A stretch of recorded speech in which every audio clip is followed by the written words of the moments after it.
No sé si me escuchan. Buenas tardes, licenciada, si se escucha. Hola, buenas tardes, qué gusto de verlos. Bendecido lunes. Bueno, vamos a comenzar.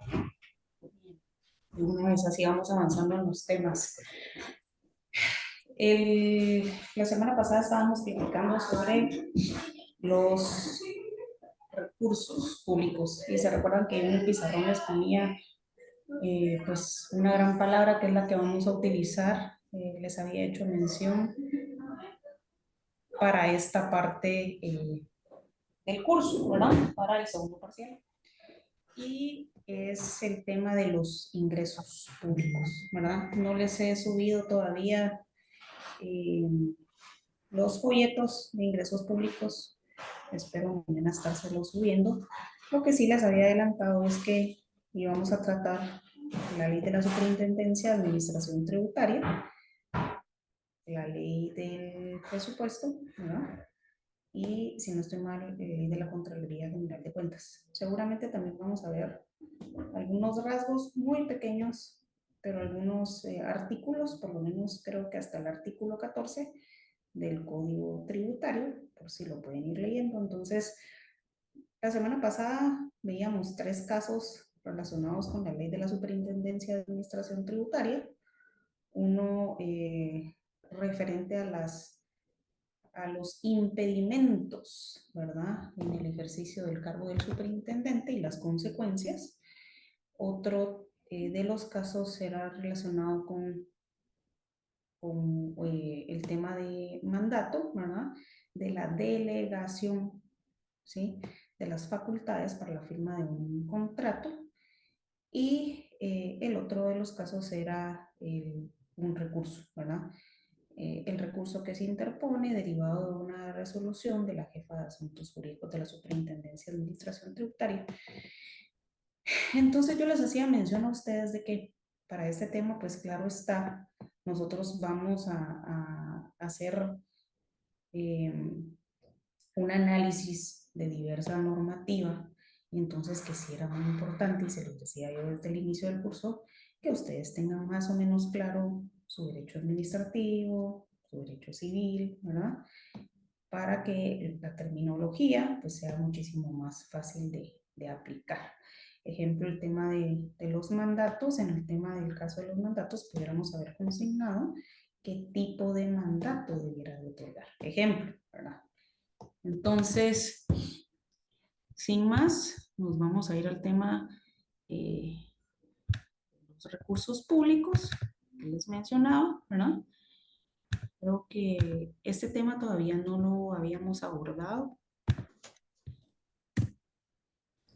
Bueno, los recursos públicos, la semana pasada yo les hacía mención que el otro tema con el que también se le conoce es ingresos públicos, ¿verdad? Son todos aquellos ingresos que nosotros obtenemos, pero recordemos que desde la perspectiva del derecho financiero, claro está que sabemos que la naturaleza jurídica del derecho financiero pues es que es un derecho de carácter público, ¿verdad?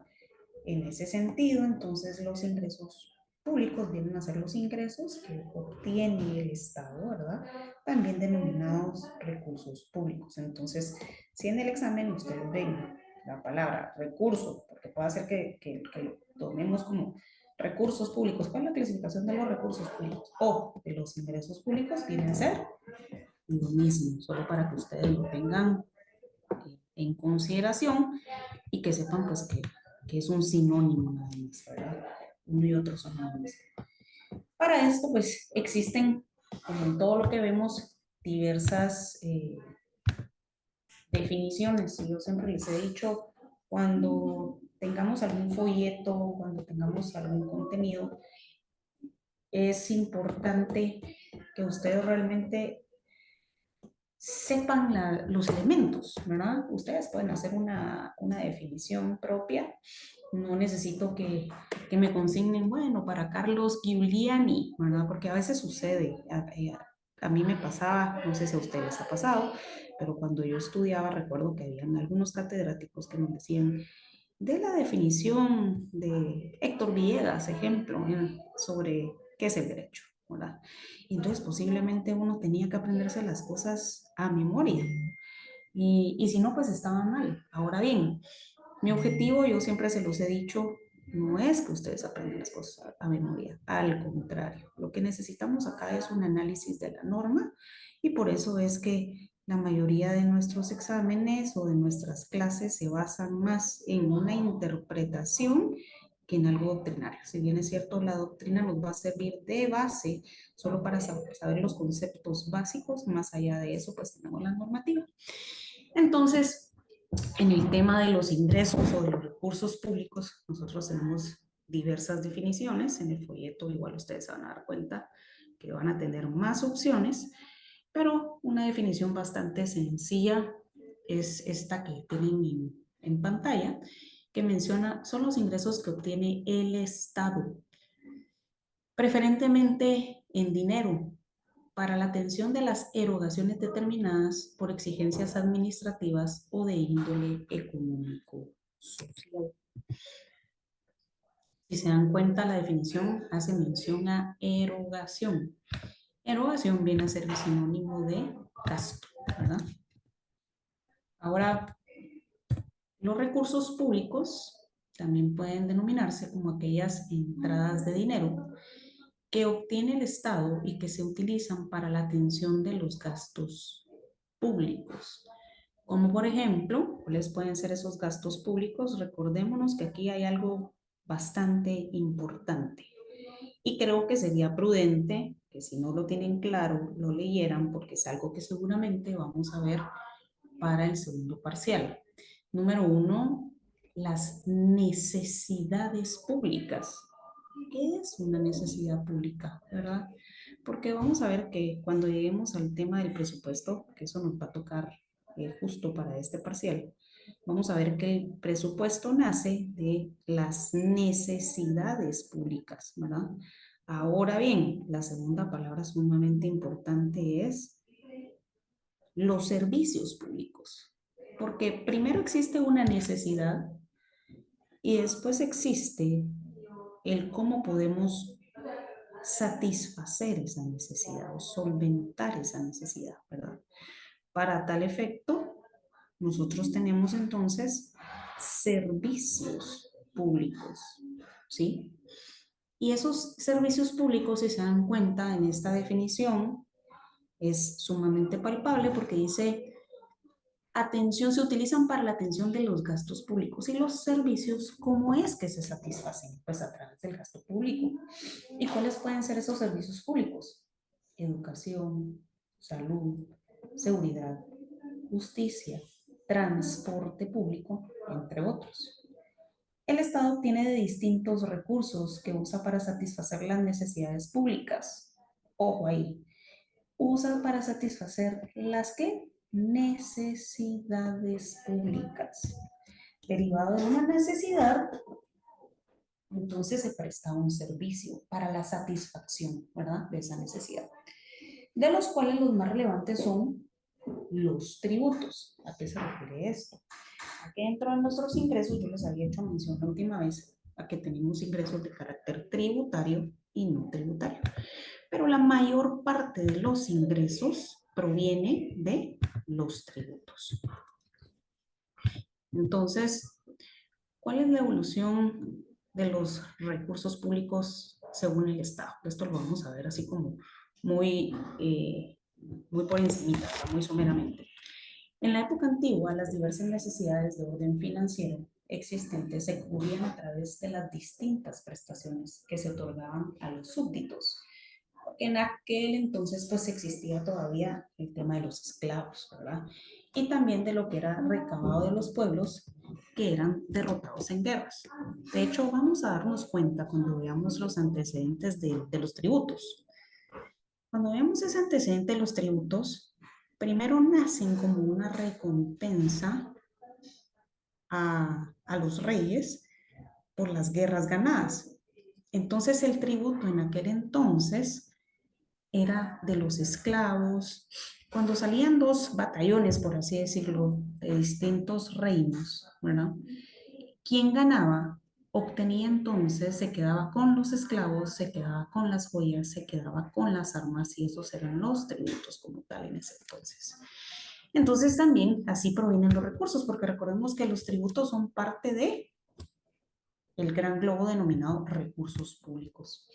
Durante la Edad Media también existió una confusión relativa al patrimonio del Estado en relación con el perteneciente al soberano y a los tributos existentes, ya que los mismos perdieron la importancia con la cual contaban debido a que la mayor parte de los ingresos eran provenientes de rentas de orden patrimonial.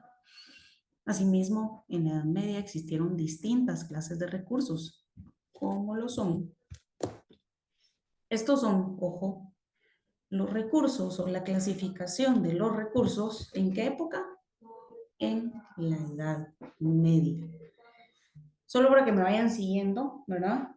Y lo tengan en consideración. Entonces, en la Edad Media, los recursos eran las regalías, que en este caso eran las contribuciones que se tenían que pagar al soberano debido a las concesiones de orden general o especial que determinaba el rey dirigidas a los señores feudales. Asimismo, dentro de los recursos, la segunda clasificación que se da en la Edad Media estaba las ayudas, que eran todas aquellas rentas que el vasallo tenía que pagar de manera directa al rey, quien las utilizó en dicha época, aprovechándose de las mismas para recaudarlas de manera anual. Y por último, dentro de la Edad Media, pues también se da una última clasificación, que son las tasas. Las tasas eran todas aquellas que debían de pagar los súbditos, ¿verdad? Al soberano por la utilización de un determinado servicio que se hubiera prestado. A ver, Cindy Judith Hernández, ¿cómo vemos actualmente nosotros o cómo podríamos aplicar esta clasificación que se daba en la Edad Media, que eran las regalías, las ayudas, pero más que todo las tasas a la actualidad? ¿Cómo vemos nosotros las tasas en la actualidad? De manera general sería los recursos de la SAT, podría ser, que todos los pagamos en la compra de cualquier insumo. Esa es una, a la SAT. Y las tasas también sobre la renta, del impuesto que se paga anualmente también, no sé si ya se llama, am, ay, ¿cómo se llama? Cuando se paga anualmente la casa. El impuesto que se le paga, vamos a Ese ver. impuesto. ¿Quién Ajá. se sabe ese impuesto, el que se paga sobre la vivienda? Juicy. Lucy, ajá. Mm. Christopher, ¿alguna idea de las tasas? ¿Cómo la vemos en la actualidad? Muchísimas gracias, Cindy.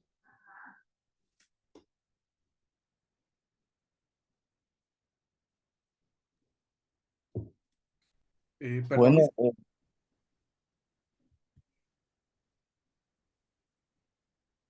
A Christopher. buenas tardes, licenciado. Bueno, yo considero que las tasas, es como decía la compañera Cindy, no son impuestos porque recordemos que son arbitrios. Esos los conservan las municipalidades. O sea, es algo totalmente diferente a la clasificación de donde se encuentra el UCI, ejemplo. Sí, porque son recaudaciones que hace la municipalidad a través, lleva el control, por ejemplo. Hay portales digitales que usted puede buscar si está solvente de Juicy. En cambio, los impuestos las tasas van dirigidas a la SAT. Son omisos, ahí están los omisos como pequeño contribuyente cuando no se omiten las facturas. Y yo tengo entendido que los omisos prescriben en 5 años, si no estoy mal. Vamos a ver, los omisos entonces son una tasa, según entiendo. Yo considero que sí, licencia. Los omisos son, si lo queremos ver así, una sanción por el incumplimiento de una norma de carácter administrativo, ¿verdad? Ejemplo, si uno presenta mi declaración en tiempo, ahora los omisos pasan a ser ingresos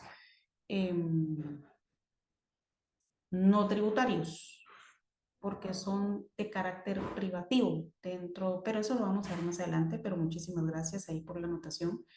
Dentro de los Licenciada, ingresos, sí, una consulta. Aquí entraría el boleto, el pago de boleto ornato en las tasas.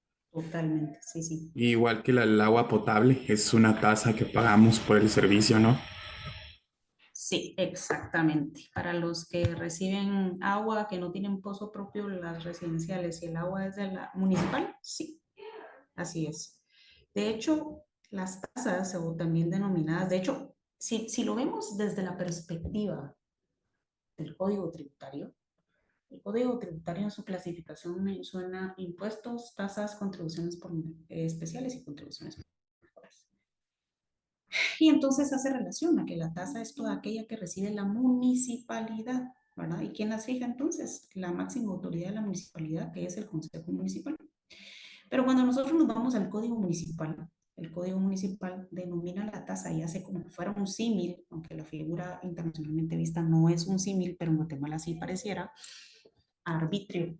Entonces en Guatemala venimos a denominar la tasa y el arbitrio de la misma manera, como aquella cantidad en dinero que obtiene el Estado a través de las municipalidades, ¿verdad? Eso es la tasa como tal. Entonces, si nos damos cuenta, pues desde la época colonial ya se menciona la terminología de tasa, ¿verdad? Entonces, después de la Segunda Guerra Mundial, la cual marcó de manera determinante la estructura cultural existente a nivel de todo el mundo, los recursos públicos pasaron a conformar parte de la política estructural correspondiente a las distintas naciones, ya sean lo relativo a los recursos que provenían del pago de los distintos tributos como aquellos que provenían del endeudamiento público. En Guatemala, en nuestra sociedad guatemalteca, el presupuesto de los ingresos públicos con los cuales cuenta el Estado se encuentra dividido en recursos de capital y fuentes de financiamiento. Los ingresos corrientes se encuentran conformados por ingresos de carácter tributarios, que es la clasificación que les digo como la clasificación doctrinaria más común y la más importante, que es en la que normalmente nos vamos a basar, ¿verdad? Que son los ingresos de carácter tributario y los ingresos de carácter tributario.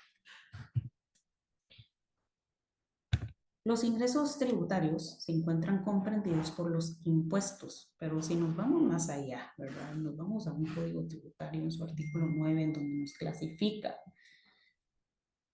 a los tributos, entonces diríamos son los impuestos, tasas, contribuciones especiales y contribuciones por mejoras, pero los ingresos tributarios se encuentran comprendidos por los impuestos, los que cuentan con la característica de ser los mismos contribuciones con carácter de obligatoriedad, ¿verdad? Eso es algo sumamente importante y vamos a ver dentro de las características del impuesto, de la tasa, de las contribuciones, en que algunas son coactivas, ¿verdad?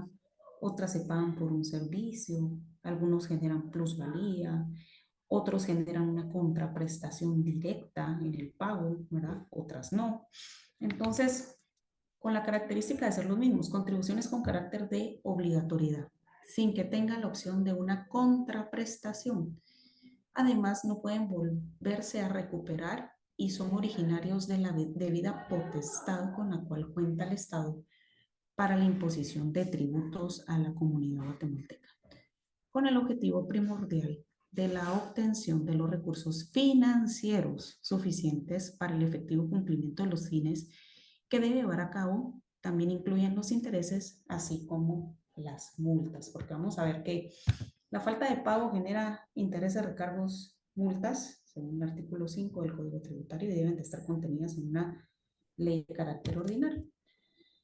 Y por otro lado, que es la segunda clasificación, es la de los ingresos no tributarios, que son aquellos que comprenden las entradas al país de contraprestaciones que provienen de ingresos por concepto de arrendamientos, tasas, previsión social, contribuciones y servicios relacionados a la administración pública de Guatemala, así como también abarca algunas entradas al país sin la existencia de contraprestaciones, como lo son las multas, las donaciones corrientes y las transferencias corrientes llevadas a cabo por el sector privado. ¿Cuáles son los elementos de los recursos públicos o también denominados ingresos públicos? El Estado, ¿verdad? Es el sujeto de la economía pública. Los medios económicos que el Estado recibe, o sea, esos ingresos son de carácter coactivo, o sea, obligatorios. Las leyes que los regulan, que regulan estos ingresos, claro está, deben de estar promulgadas conforme al principio de legalidad. El objetivo de los ingresos públicos es la recaudación para el cumplimiento de la satisfacción de las necesidades y con esto cumplir el fin último del Estado, que es el bien común. ¿Cuál es la clasificación de los recursos públicos? Se dan cuenta que vamos a tener varias clasificaciones. La primera de ellas es recursos ordinarios y extraordinarios.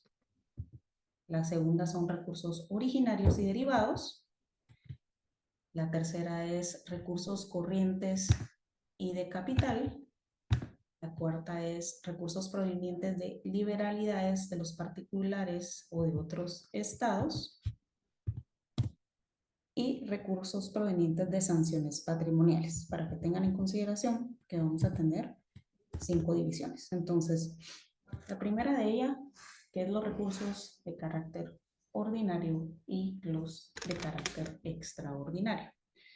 Los recursos de carácter ordinario son aquellos que son corrientes y sirven para hacer frente, o sea, son de carácter permanente, son constantes, son del día a día, por eso se llaman recursos de carácter ordinario. Entonces son aquellos corrientes que sirven para hacer frente a los gastos comunes del Estado, como los impuestos a la importación y a la exportación de mercaderías, denominados derechos o aranceles aduaneros, el producto de las ventas fiscales, el precio de los servicios que presta el Estado y las contribuciones que obtiene el Estado. O sea, son todos aquellos ingresos que recibe de manera recurrente el Estado, ¿verdad? Normalmente lo recibe. Y los segundos, que son los de carácter extraordinario, son aquellos que deben de ser utilizados para hacer frente a situaciones excepcionales como los empréstitos. Los empréstitos son los préstamos, ¿verdad? Que son préstamos que el gobierno solicita a particulares o a otros países o a entidades financieras internacionales y que tienen plazos largos de amortización. Amortización quiere decir pagos o mensualidades, ¿verdad? Las operaciones de crédito que decreta el mismo Congreso de urgencia nacional. Entonces no es algo recurrente, ¿verdad? Porque los préstamos no son recurrentes, sino que son de carácter extraordinario. Dentro de los ingresos, la segunda clasificación es los recursos originarios y los recursos derivados. Esta clasificación distingue los recursos obtenidos por el Estado de su propio patrimonio o el ejercicio de actividades comerciales, industriales, mineras, agrícolas, ganaderas, bancarias, de seguros, los que por proceder de los bienes o de las empresas propias del Estado se consideran originarios. Entonces, ojo, ¿por qué se consideran originarios? Porque provienen de los ingresos o de las empresas o de los bienes propios del Estado, ¿verdad? Son aquellos que se extraen del patrimonio, ¿verdad? Que son extraídos del patrimonio ajeno por el poder del imperio del Estado, y entonces a los que provienen de patrimonio ajeno al del Estado, ¿verdad? Y que se explotan a través del Estado, pero no son bienes propios, se les denomina derivados, porque no son de sus recursos propios, sino de recursos de alguien más, pero que el Estado los explota. Por recursos corrientes y de capital. Los recursos corrientes son aquellos que fluyen de manera recurrente, siendo muy similares a los ordinarios, o sea, son de carácter constante. Mientras que los de capital se hace mención a ellos cuando se utiliza el crédito y todo aquello que genera una variación en el patrimonio del Estado. Dentro de la cuarta clasificación tenemos los recursos provenientes de liberalidades de particulares o de otros estados. El típico ejemplo de esto es son las donaciones que los particulares pueden efectuar a favor de un estado, pero que también pueden ocurrir cuando el estado, otro estado, envía recursos no retornables a las provincias o a los departamentos, o bien que un estado ayude con recursos a otros de los estados. O sea, son donaciones recibidas por parte de particulares o de otros estados, ¿verdad? En general son donaciones. Y los recursos provenientes de sanciones de carácter patrimonial. Si bien es cierto, muchos de los autores los clasifican como recursos de carácter tributario, porque sabemos que la falta del cumplimiento del pago del tributo genera lo que veíamos anteriormente, que son multas, recargos, intereses y moras. Hay algunos otros autores, como Héctor Villegas, que los distingue de los ingresos de carácter tributario, porque son ingresos de carácter anormal, cuyo fin último no es la recaudación, sino que provienen del incumplimiento, o sea, de un ilícito, ¿verdad? Entonces es por eso que los clasifica dentro de un ámbito diferente a los recursos de carácter tributario, aunque sean consecuencia de los tributos, pero es del incumplimiento del pago de los mismos. Ahora, nos vamos a otra clasificación. ¿Cómo se denomina esta clasificación? Según la periodicidad, o sea, por el tiempo, ¿verdad? Y según la periodicidad, los ingresos se pueden dividir en ingresos ordinarios, o sea, aquellos que se reciben día a día, de manera constante, recurrentes, permanentes, y los ingresos extraordinarios. Si se dan cuenta, aquí la clasificación anterior ya viene a generarse de otra manera, porque ya es una manera un poquito más específica, según el tiempo, ¿verdad?, en que se obtengan.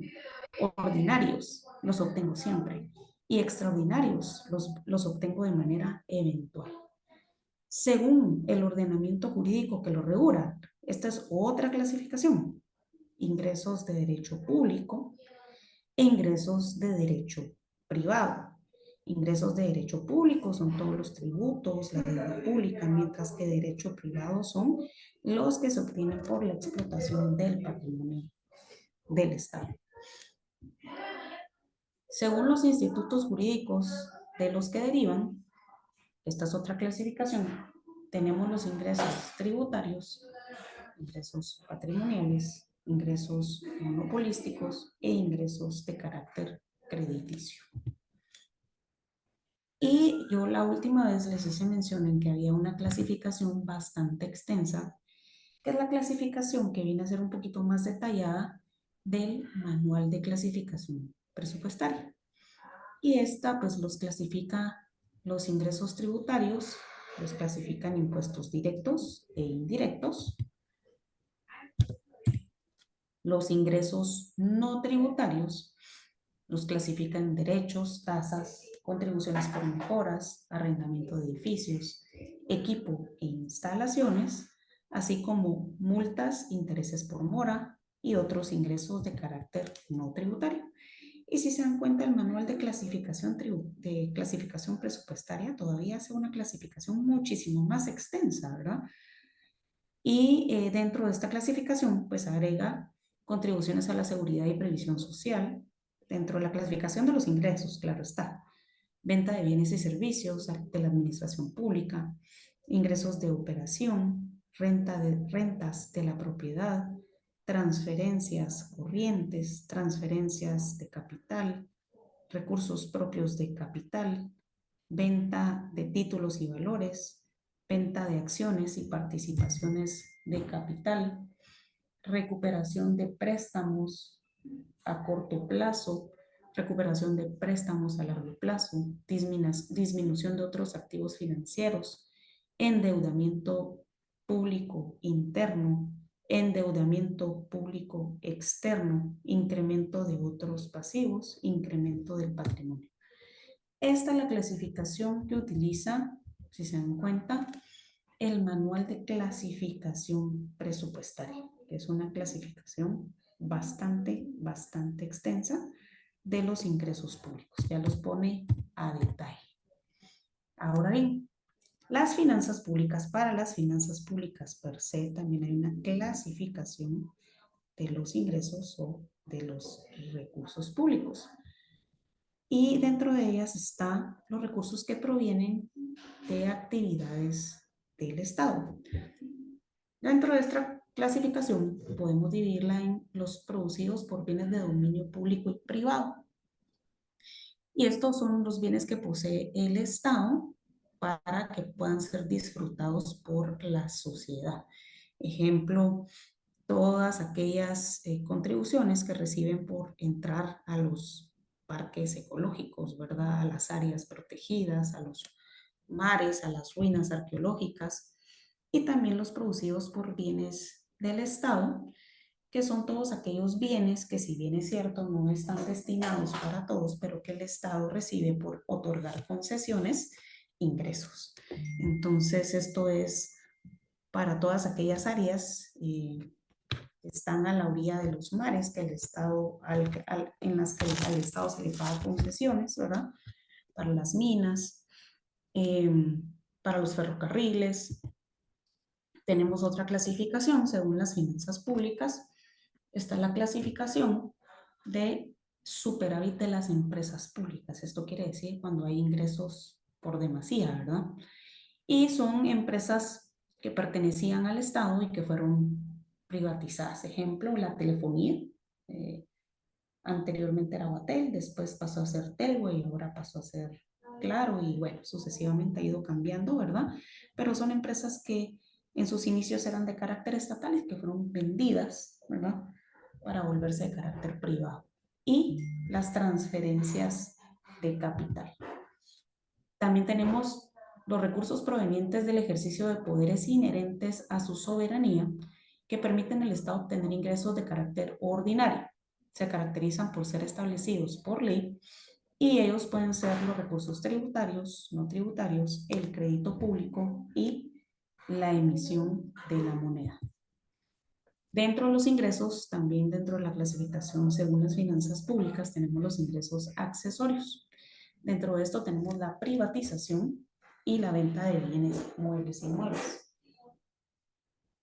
La privatización es la venta total o parcial de la participación que tiene el Estado en empresas públicas, que puede ser total o parcial, ¿verdad? Puede ser una partecita o en su totalidad. Venta de muebles, de bienes muebles e inmuebles. El Estado puede vender sus bienes, ¿verdad? Para obtener recursos de carácter extraordinario. Entonces, eso sería la clasificación de los recursos públicos. Ahora, la semana pasada estábamos con esta hoja de trabajo, que más que ser una hoja de trabajo, fue el examen del año pasado, ¿verdad? Y nos quedamos en el caso 3. La Superintendencia de Administración Tributaria rentará un bien inmueble a partir de mayo del presente año. Sin embargo, el superintendente estará de viaje para la fecha de firma del contrato. En relación a esto, vamos a hacer el caso 4 y el caso 5, por favor. No sé si lo logran ver en pantalla. El caso 4 menciona la señora Peralta. Ahí está. La señora Peralta fue notificada el 19 de abril del 2022. De la resolución de fecha 16 de abril del 2020 emitida por parte de la Superintendencia de Administración Tributaria, la cual iba firmada por el jefe del Departamento Jurídico. En la resolución se indica que se le impone una sanción por cierre de establecimiento, a lo cual le consulta qué recurso interpone en contra de la resolución, plazo de interposición y esquematiza el recurso. Dentro de las funciones de la señora Peralta como empleada pública en el desempeño de su cargo, la Contraloría General de Cuentas está realizando una auditoría de las actividades realizadas por la señora Peralta en el año 2020, existiendo hallazgos por tráfico de influencias. Doña María Luisa desea que la Contraloría haga un segundo análisis del caso en su contra, qué recurso interpone para la revisión del caso y qué funcionario de la Contraloría emite la resolución de sanción al caso en concreto. Entonces, si se dan cuenta, el caso 4 nos vamos a la ley de la Superintendencia de Administración Tributaria y en el caso 5 nos vamos a la ley de la Contraloría General de Cuentas. Consulto, ¿tienen a la vista los casos? Sí, licenciada. Resolvamos los 15 minutos para resolverlos y los de una vez vemos las respuestas antes de que terminemos la clase, por favor.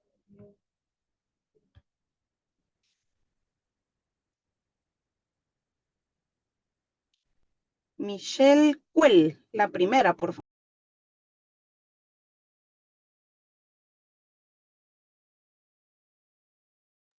Buenas tardes, licenciada. En la primera yo respondí que es el recurso de revocatoria.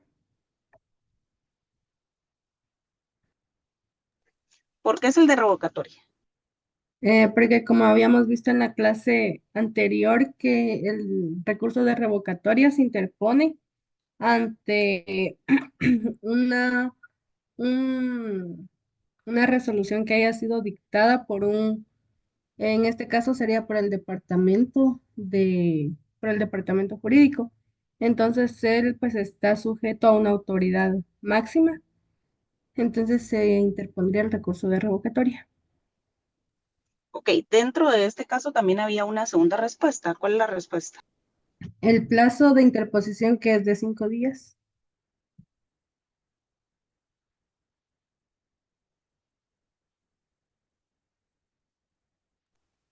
¿Y el plazo para elevarlo y resolver de cuánto es? También de 5 días, luego se le da audiencia a los interesados, al órgano asesor técnico legal de la institución y a la Procuraduría General de la Nación también en 5 días. Y si también se podrían realizar diligencias para mejor resolver en un plazo de 10 días y luego se dicta la resolución final en 15 días. Ok. Si se da cuenta, ahí está la esquematización, que es la respuesta 3, ¿verdad?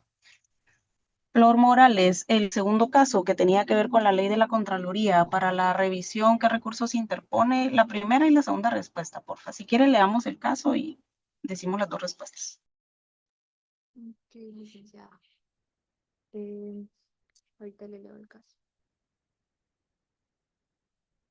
Dentro de las funciones de la señora Peralta como empleada pública en el desempeño de su cargo, la Contraloría General de Cuentas está realizando una auditoría de las actividades realizadas por la señora Peralta en el año 2020, existiendo hallazgos por tráfico de influencias.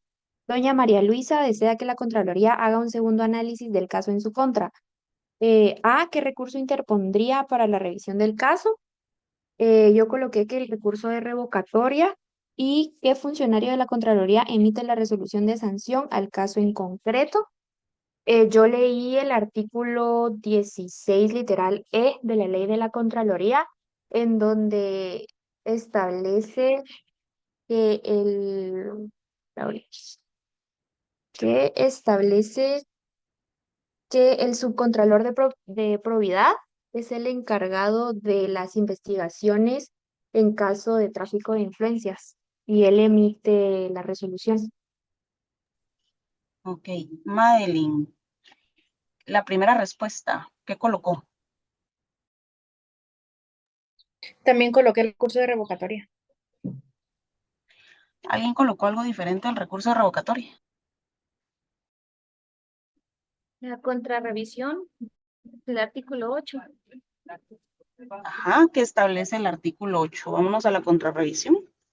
Dice que la Contraloría General de Cuentas, a petición de parte de oficio, puede hacer un nuevo examen de las entidades o personas que están sujetas a este dictamen. Y si el informe tiene algún inconveniente, pues sanciona al funcionario público o al empleado público. Excelente. Si se dan cuenta, en el caso, en la última línea está la clave. Menciona una segunda revisión. Eso quiere decir que ya ha habido una previa, ¿verdad? Entonces, lo que cabe acá no es un recurso de revocatoria, sino es una contrarrevisión, artículo 8. ¿Sí? Igualmente, la ley de la Contraloría la vamos a comenzar a ver posiblemente este jueves, pero la vamos a ver ya a detalle la otra semana, el lunes próximo, que ya nos toca en sí leyes, ¿verdad? Entonces, los veo el jueves, les voy a trasladar más tarde los folletos, más tarde o mañana, más tarde los folletos, para que ya los podamos tener y ya el jueves les voy a adelantar de una vez que vamos a ver para que comiencen a leer los folletos.